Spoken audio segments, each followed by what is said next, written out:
Para po sa ating pag-aaral at parang kinakabahan ako.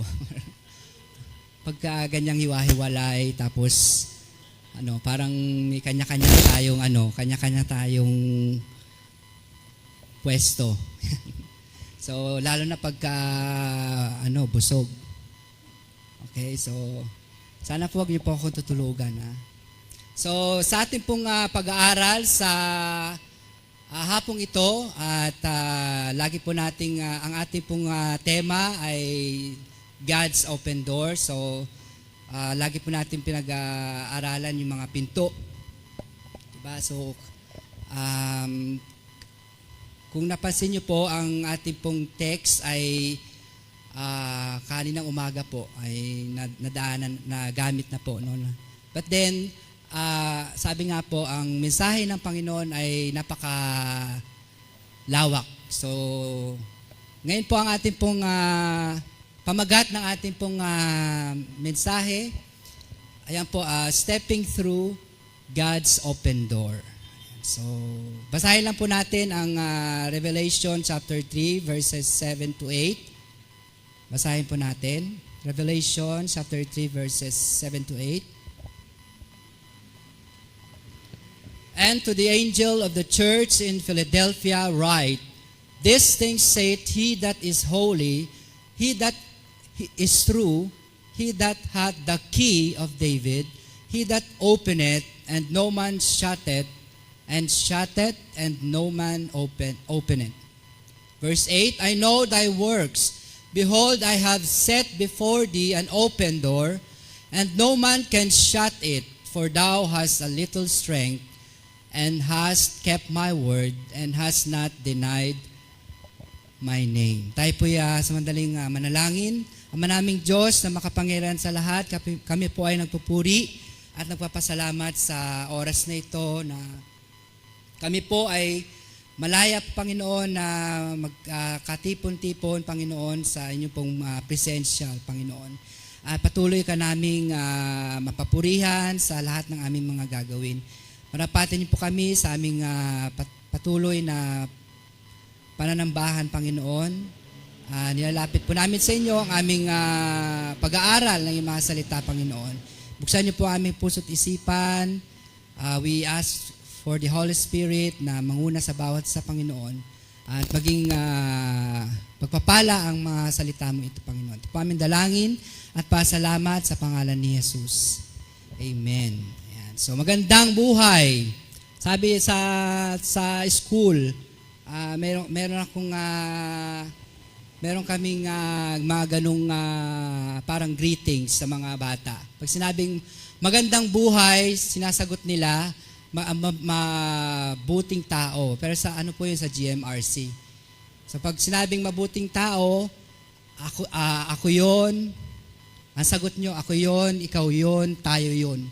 Pero ngayon, ang sagot po natin, pag sinabi ko magandang buhay, sabihin nyo po, mabuting Kristiyano. Okay po?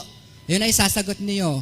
Pag sinabi ko namang mabuting Kristiyano, ang sasabihin nyo po, mabuting Kristiyano, ako yun, ikaw yun. So tuturo nyo lang po yung katabi nyo. Tayo yun. Okay? Sige po, practice tayo. Magandang buhay. Mabuting Kristiyano, ako yon, ikaw yon, tayo yon. Ayan. So ano lang yan, para medyo magising-gising naman po tayo, no? So napakabuti po ng Panginoon na tayo po ay nagpapatuloy na naglilingkod, no? Na babalik po tayo sa church para po sa ating gospel hour. So ang Diyos ang patuloy na nagpapala sa mga anak niya na patuloy na sumusunod sa kanyang mga kalooban. Okay? So, pakisabi po sa inyong katabi, may magandang pinto na bubuksan ang Diyos sa buhay mo ngayon. O, hindi nila na. Pakisabi po sa katabi, may magandang pinto na bubuksan ang Diyos sa buhay mo ngayon. Ayun. So may narinig na ako, sira yung pinto. Yung iba, walang susi. Ayan. So speaking of sira ang pinto, yung iba walang susi. Ayan. Naranasan nyo na po ba yon na pag-uwi nyo ng bahay, pagkatapos ng nakakapagod na trabaho, pag-uwi nyo ng bahay or ng eskwelahan o school, kung saan man kayo galing, pagod na pagod ka. And then, ang nasa isip mo ay magpahinga, humiga, di ba? Siyempre sa buong maghapon na pagtatrabaho. Pero pagdating mo sa harap ng pinto ninyo, kinapa mo ang bulsa mo at na-realize mo na naiwan mo yung susi. Diba? So, ano ba yung usually na mararamdaman nyo? Maling bahay. Siyempre, andun yung di ba? Pagka inis, pwedeng pilitin, natural, no? Pwede nyo piliting buksan yung pinto, balyahin, sipain, okay, sa sobrang inis, no? So, dahil nga sa pagod ka na, naiinitan ka, baka or maybe umuulan pa at wala kang magawa kundi ang tumayo, no, maghintay ng kasama mo na may dalang susi. Okay?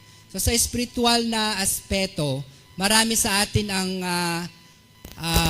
pumupunta ng simbahan o ng church o umaattend ng church, no? O ng gawain na meron pong ganitong pakiramdam, no? Yung naramdaman natin na para tayong na lock out. Okay? Para tayong na lock out, okay, sa ating buhay. So sometimes tayo po ay nakatayo sa harap ng isang pinto o saradong pinto ng let's say sa trabaho o sa career, okay, na kung saan puro rejection ang natatanggap natin. So sometimes siguro naranasan po natin 'yun, no? At minsan nakatayo po tayo sa isang saradong pinto ng ating pananalapi or yung ating financial na pangangailangan. So puro bayarin, due date dito, due date doon. So kaya nga minsan, kilala nyo ba si Aling Judith? Okay, so kasi nasa sobrang dami ng mga bayarin. Pero kahit na may trabaho tayo, minsan nagkukulang pa rin, no? Yung kita, okay, yung sahod, di ba? So naranasan po natin 'yon. And then minsan nakatayo po tayo sa harap ng saradong pinto na sa ating relasyon o sa pamilya. Okay? So, parang kahit anong pakiusap, 'di ba, ay para tayong nasa isang pader o nasa harap ng isang pader, no, na wala tayong magawa, no, na buksan. Wala tayong magawang so ang ating mga maling gawa, ang ating mga maling gawi, mga tao kapag nakakakita tayo ng closed door ay so ang wala tayong ibang iniisip kundi ang sirain or pilitin na buksan. Okay? So gumawa ng paraan, ng sarili nating kaparaanan. Okay? So gamit ng sarili nating lakas, diskarte at koneksyon. So ang resulta, napapagod tayo, nasasaktan, nauubusan ng pag-asa. Okay? Ngunit sa ating pong pag-aaral ngayon, stepping through God's open door. Ayan, so yun po yung pag-akbang sa bukas na pinto ng Diyos. No? Ang Diyos ay nagbukas ng pinto sa atin. So, nasa atin po yung pagpapasya. Okay? Kung tayo ba ay mag-step in o magpapasok. Okay? Ngunit ito nga po, sa salita ng Diyos, no, sa hapon na ito, ay kung tayo po ay napapagod na sa kakakatok sa mga saradong pinto ng ating buhay, so hindi po natin kailangan sirain ang pinto dahil kilala natin ang humahawak ng susi. Okay? So, ano po ba yung ibig sabihin doon na kilala natin ang tagahawak ng susi? So, sa binasa po natin sa Revelation chapter 3 verses 7 to 8. So, ipinahayag dito ng Panginoon, ang sabi dito, ito ang sinasabi ng banal na at tapat na may hawak ng susi ni David. Ang binuksan niya ay walang makapagsasara. Sabi ito, no? Walang makapagsasara at ang isinara niya ay walang makapagbubukas. So alam ko ang mga ginawa mo at tignan mo, nagbukas ako sa harapan mo ng isang pinto na walang makapagsasara. So, pag-usapan po natin kung ano ba itong mga pinto na to, no? Yung mga binubuksan ng Diyos sa ating buhay o binuksan o God's open door. Ano ba itong mga bukas na pinto na ito? Una po, the authority of divine access. Ayan, the authority of divine access. So, ang katotohanan ng bukas na pinto. Ayan, so, noon ang sinabi ni Jesus sa iglesia sa church ng Philadelphia na siya ang may hawak ng susi ni David. Gumamit siya ng isang imahe na napakalalim ng kahulugan para sa mga Hudyo. So sa Lumang Tipan, ang opisyal na may hawak ng susi ng palasyo o ng kaharian ng hari, ang may huling pagpapasya or pasya. At kung sino ang papapasukin, at sino ang papasok, at sino ang itataboy o hindi papapasukin, o sino yung aalis. So, ano po yung pinapatungkol po dito? The authority of divine access. Sino po ba siya na nagbukas ng ating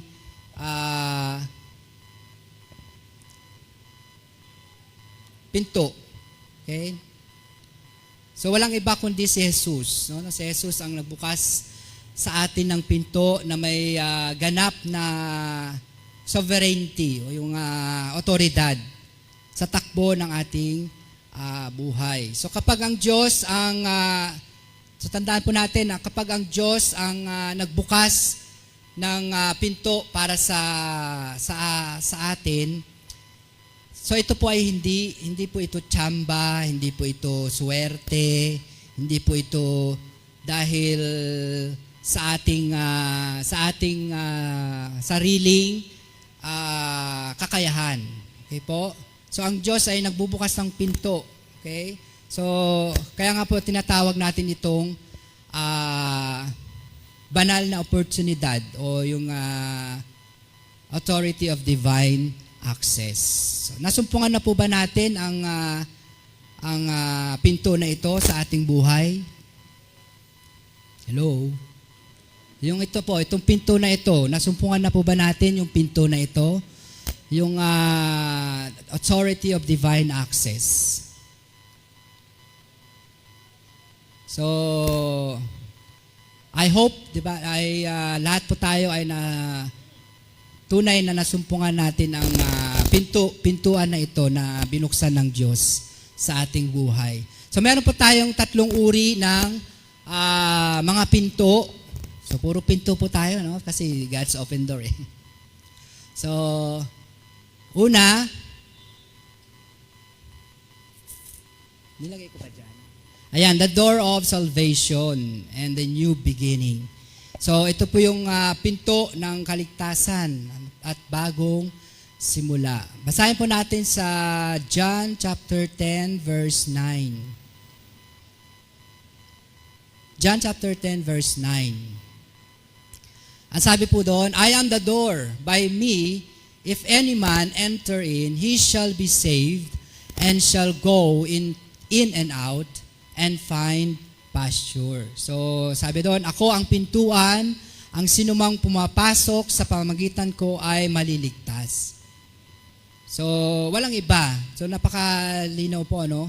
Walang ibang pwedeng magligtas sa atin, kundi ang ating Panginoong Jesus.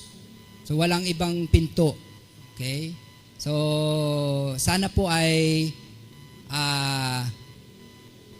walang ibang pinto ang inyong napasukan. Okay? So, walang iba kundi ang pintuang ng kaligtasan, no, na binuksan ng ating Panginoon. So, kung mabigat ang ating nakaraan, kung puno ng pagkakamali o pagkakasala, sa ating pong Panginoong Jesus ay mayroon pong bukas na pinto ng kapatawaran. Okay? So hindi niya tayo tinatalikuran. So, sa kabila ng ating mga kasalanan. Ikalawang pinto, o uri ng pinto, ay ang tinatawag na, yan, the door of protection, provision, healing. Sabi diyan, Jesus is the door, protection, provision, healing. Okay?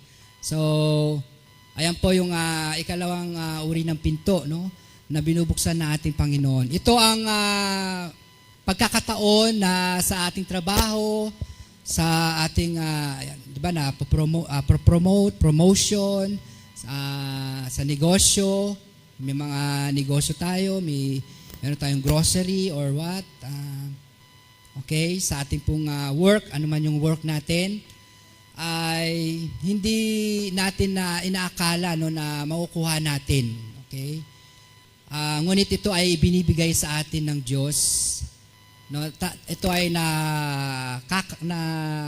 kukuha natin dahil sa biyaya ng Diyos. Okay? So, ang pinto ng provision. Ayan. At, ayan. Okay? So, ano pa ba? Sa pag-aaral, diba? Sa pag-aaral natin, yung mga nag-aaral po, ng mga young people, diba? Na sa loob ng ilang taon, diba? Na pagsusumikap, minsan, parang gusto mo na rin sumuko, diba? Minsan, yung minsan, yung mahirap yung pinapagawa ng mga project and so on and so forth para lang may pasa yung mga, di ba, yung pag-aaral. But then, ang Diyos ay patuloy na nagpo-provide, no, sa atin. So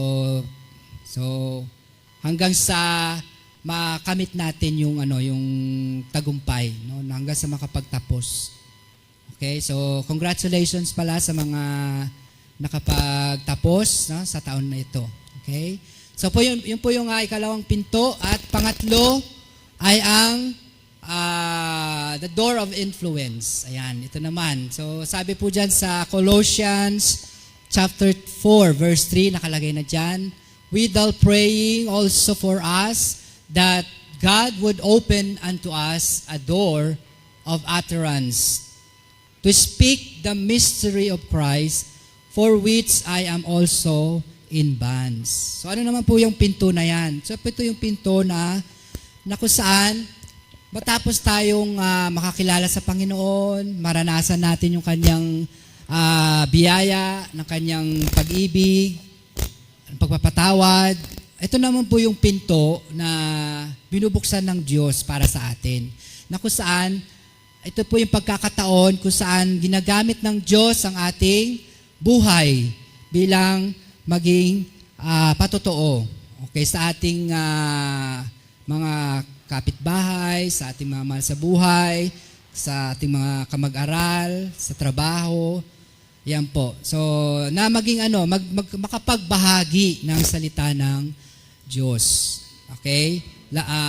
Especially po ang may bahagi ang kaligtasan. Okay? At makapagpabago ng buhay ng ibang tao. Okay? So, parang sa isang nag-a-apply ng trabaho, 'di ba? Minsan may merong naman tawag doon, yung meron siyang yung tao na nakakatulong sa kanya. Anong tawag doon? Backer, ayun, backer. So, sa isang tao na nag-a-apply ng trabaho, 'di ba? Meron siyang backer para at mabilis makapasok. So, tayo po inaling tulad sa isang nag-a-apply ng trabaho, no, na aplikante na walang backer o kilala sa isang malaking kumpanya. So sa pamantayan ng tao, sarado ang pintuan para sa nag-a-apply ng trabaho, 'di ba? So minsan puno na, tawag doon? Fully booked, ba 'yun? So fully booked na, wala nang bakante. Okay? So siyempre pag wala kang backer, wala kang mapapasukan, no, na trabaho o connection, okay, sa loob. Subalit, ang ginawa ng empleyado, siya po ay lumuhod at nanalangin. Okay? Sabi niya, Lord, kayo po ang backer ko. O, di ba? So, meron pa bang tatalo sa Panginoon? Okay? Wala siyang backer eh. So, sinabi niya, Lord, kayo po ang backer ko. O. So, at hindi sa inaasahang pagkakataon, ang mismong manager ang nakakita ng kanyang resume. No, sa ilalim pa ng tambak ng mga papel. So at nagustuhan siya at tinawagan siya. So ito po yung pinapakita sa atin na ang Diyos ay nagbubukas sa atin ng pinto, no? Kumbaga siya yung ating backer. Okay? Siya yung nagsisilbing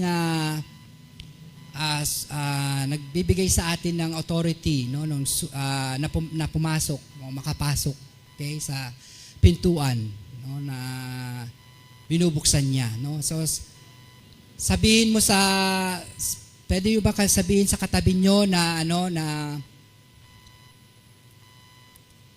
ang Diyos ang iyong backer. Pakisabi sa katabi nyo, ang Diyos ang iyong backer. Ayan, so pag may mga dumarating na problema, di ba, may mga pagsubok, pwede natin sabihin nyo, Lord, kayo po ang backer ko. Di ba? So, kayo po ang makakatulong sa akin, no? So, dito sa lupa, 'di ba, meron tayong backer, pero sa Diyos, hindi natin kailangan ng sino man o yung tao sino mang tao na may katungkulan dito sa lupa. Okay? Dahil wala tayong ibang backer sa langit kundi ang Diyos.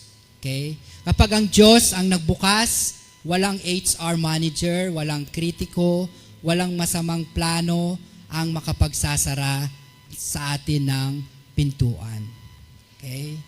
So, ang una po nating puntos ay, ano yung unang puntos? The authority of divine access. Pangalawang puntos ay, ayan. Siyempre, kapag tayo ay nakaranas ng pagpapala, ng mga blessings, meron pong ganitong nangyayari, no? So yung siyempre hindi naman papayag ang kalaban, no? Meron tayong tinatawag na opposition in the opportunity. Yan. Ano kaya ibig sabihin yan? Siyempre, hindi naman papayag ang kaaway, no? So, ang mga Kristiyano, maraming mga Kristiyano ang mali ng unawa, no? Na kapag pumasok tayo sa pintuan na binuksan ng Diyos, ang akala natin, ang dadaanan po natin ay red carpet. Diba? Akala natin na red carpet, wala nang paghihirap, wala nang pagsubok, 'di ba? So wala nang traffic, wala nang problema, wala nang kumokontra. Smooth ang lahat. But then sabi dito, tingnan po natin, basahin po natin sa 1 Corinthians chapter 16 verses 8 to 9. 1 Corinthians 16, 8 to 9. But I will tarry at Ephesus until Pentecost. Tama ba? For a great door and effectual is opened unto me, and there are many adversaries. Ayan. So yun po yung sinabi ni Apostol Pablo, no? Sabi doon, sapagkat nabuksan sa akin ang isang malaki at mabisang pinto para sa paglilingkod. Oh. So, may sinabi po doon, malaki at mabisang pinto. Ibig sabihin, ito po ay, yun po ay gawa ng Diyos at pabor ng Diyos. Pagpapala, okay? Blessing na mula sa Panginoon. Pero sabi doon sa bandang huli, ng verse, at marami ang mga kalaban. So marami po tayo sa ating buhay pananampalataya, nandun pa rin yung yung pagsubok, no, yung hadlang, okay? Presensya ng mga hadlang, ng kaaway. At so hindi po nangangahulugan po na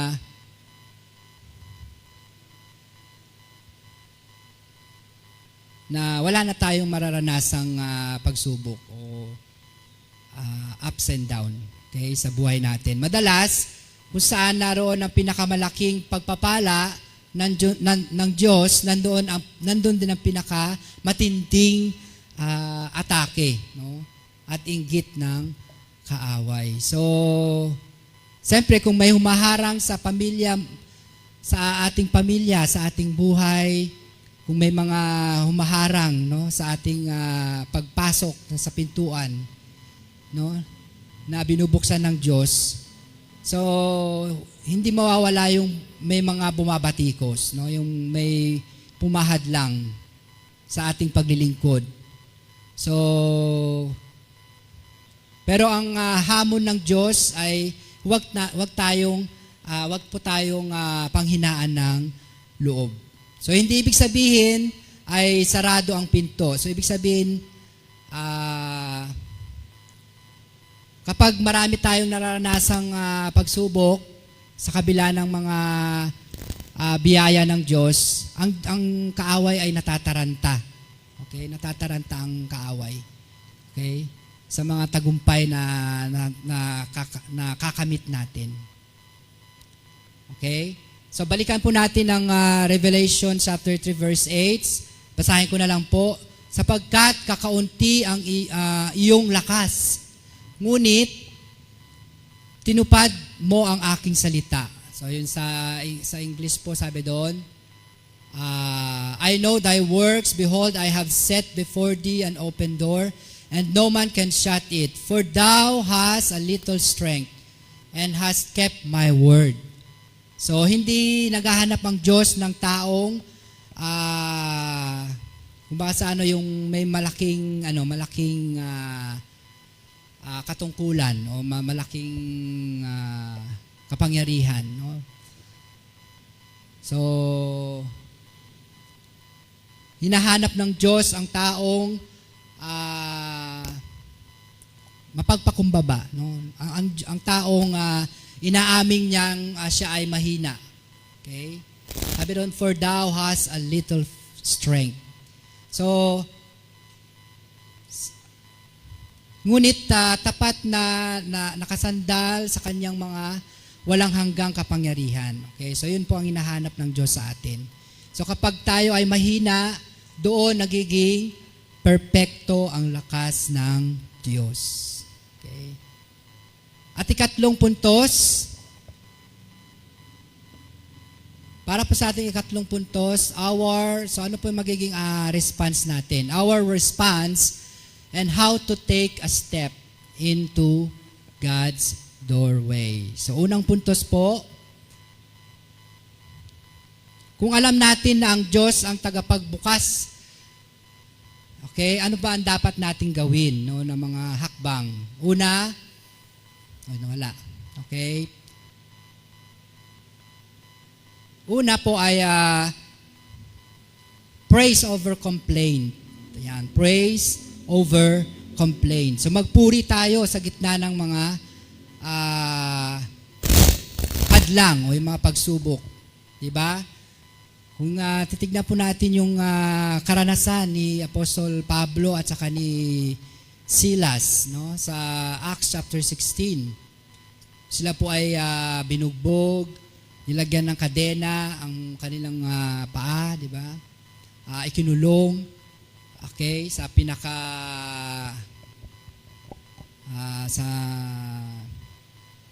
pinakamailalim at pinakamadilim na bahagi ng kulungan. So saradong-sarado ang mga pinto. So ano po ang ginawa nila sa loob, sa kabila ng kanilang nararanasan? Hindi sila nagreklamo, kundi sila ay nagpuri. Hindi nila sinisi ang Diyos, kundi sila ay nagpasalamat sa Diyos. Okay? Ano pa? At sila ay nanalangin at umawit ng mga papuri sa Diyos. So, ano pa yung nangyari? 'Di ba nagkaroon po ng lindol o lumindol? O 'di ba uso-uso ngayon ng mga lindol, no? So ipanalangin po natin ang mga biktima o mga church, no, na sa lugar na 'yon, no, ng earthquakes, no, 7.8. So yan, 'di ba nagkaroon ng lindol sa panahon ni Paul and Silas, no? At ano nangyari sa mga pintuan? Nabuksan ang lahat ng pinto ng kulungan at ang mga kadena ay nalaglag. Okay? So ang pagsamba, ang ating pagsamba, ang ating pagpupuri sa gitna ng matinding pagsubok. O kung tayo po nakakaranas ng matinding pagsubok at sasabayan natin ng pagpupuri. Okay? Pasasalamat sa Diyos. So ito po yung meron po siyang kapangyarihan na magwasak ng mga tanikala ng depression, takot, kawalan ng pag-asa. Okay? So yun po, yung dapat natin gawin. To praise over complaint. No? At ikalawang dapat natin gawin, faith requires action. Okay? So faith requires action. Ito po ay hindi po ito tumutukoy sa ating kaligtasan po na kailangan nating gumawa, no, para maligtas. Hindi po 'yan. Faith requires action. So humakbang tayo ng may pananampalataya. Okay? So ang bukas na pinto ay walang silbi kung mananatili na tayo nakatayo at naghihintay sa labas. Okay po? So, kailangan po nating humakbang. No? So, kung binuksan ng Diyos ang pinto para para magkaayos kayo ng pamilya mo, magkaayos kayo ng mga anak mo, ng kapitbahay mo, ng mag-anak mo, magkaayos kayo ng mga kasama mo sa trabaho, ano ba dapat natin gawin? To step. Diba? Mag-step tayo. Step with faith.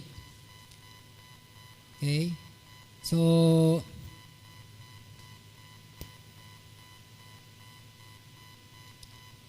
kaya tayo na ang unang magpakumbaba. Okay? So, kung binuksan ng Diyos ang pinto para sa bagong negosyo, yan, so kung meron tayong bagong negosyo or mga pinagkakakitaan, o sa pag-aaral, ikaw ay bagong graduate, okay? O kaya bagong nakapasa sa board exam or sa inyong exam, board exam, yes, no, mga sa pag-aaral. So, nandito na yung simulan na natin ang magplano at ipagkatiwala sa Diyos na ang ating mga action. Okay? So, yun nga po. So, ang pananampalataya na walang gawa, sabi nga, ang pananampalatayang walang gawa ay patay. Okay? So, sabi doon. Okay? So, ikatlo, na dapat po natin gawin is to trusting God's redirection. Trusting God's redirection. So, magtiwala po tayo sa mga opportunity na binubuksan ng Diyos. Okay? So, minsan, ang pinakamalaking proteksyon at pagmamahal ng Diyos ay hindi ang pagbubukas ng pinto, kundi minsan ang pagsasara ng pintong gustong-gusto nating pasukan. Okay? Minsan, wag na po nating hintayin na magsara yung pinto bago tayo magpumilit pumasok. Parang gano'n. Redeeming the time. Sabi nga kaninang umaga, no? Redeeming the time. So, kailangan mag-take action na tayo, kumilos. Di ba? Na gawin kung ano man yung nais ng Diyos sa ating buhay. No? So, wag na natin hintayin yung pagsasara. Okay? Habang ang pinto ay nakabukas. Okay?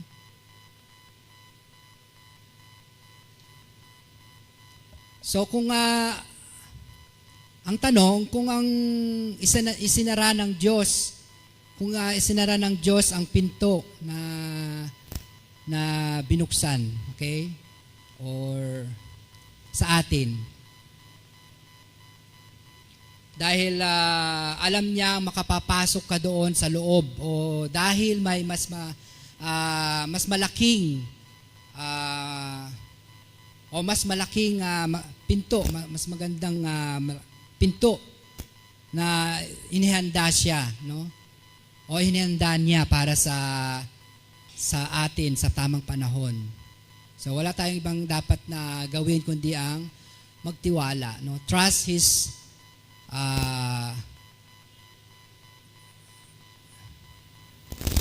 trust the Lord, okay? Trusting God's redirection. So minsan meron tayong pinapanalangin, 'di ba? Minsan may pinapanalangin po tayo na ang Diyos ay may kasagutan either no or yes. So pagtiwalaan po natin kung ano yung sinagot sa atin ng Diyos, no? Yung mga no's, yung mga yeses na sinagot sa atin ng Diyos. Okay, sa hapong ito mga kapatid ay nawa ay alisin po natin ang mga hadlang, no? Ipanalangin po natin na yung mga hadlang o yung mga pader na nagbibigay sa atin ng limitasyon. So, ang Diyos na ating pinaglilingkuran ngayon ay hindi pa rin nagbabago. So, hindi po siya nagbabago mula noon hanggang ngayon. Siya pa rin ang Diyos na naghawi ng dagat, 'di ba, humati ng dagat, 'di ba, sa panahon ng mga Israelita. Okay, nagpabagsak ng Wall of Jericho. So kung ikaw ay kung tayo po ay nakaharap sa isang o humaharap sa isang isang tila hindi matibag na pader o saradong pinto ngayon. Marahil ay sinasabi ng Diyos o sinasabi ng Banal na Espiritu sa atin, sa ating puso. So, anak, huminto ka na sa kakakatok. Okay? Sa saradong pinto. Okay? Napapagod ka lang. Okay? So, ang dapat mong gawin ay tumingin sa itaas at tumawag sa Panginoon, manalangin at magtiwala sa Panginoon. At ang sabi ng Panginoon, may pinuksan akong bagong pinto. Okay? So, tandaan po natin, ang last po natin na paalala po sa atin.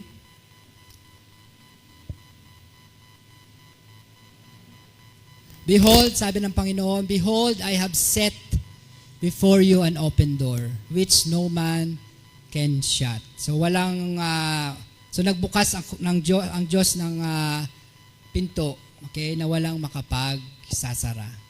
So sabi nga, walang chismis ng kapwa, walang inggit ng trabaho, walang krisis sa ekonomiya, di ba, na nararanasan natin ngayon. Walang anumang plano ng kaaway na makapagsasara ng pabor at mga pagpapala na itinakda ng Diyos para sa iyo at sa bawat isa sa atin na mga anak niya. So purihin ang Diyos sa mensahe ng kanyang mga salita. Tawagin po natin, Pastor.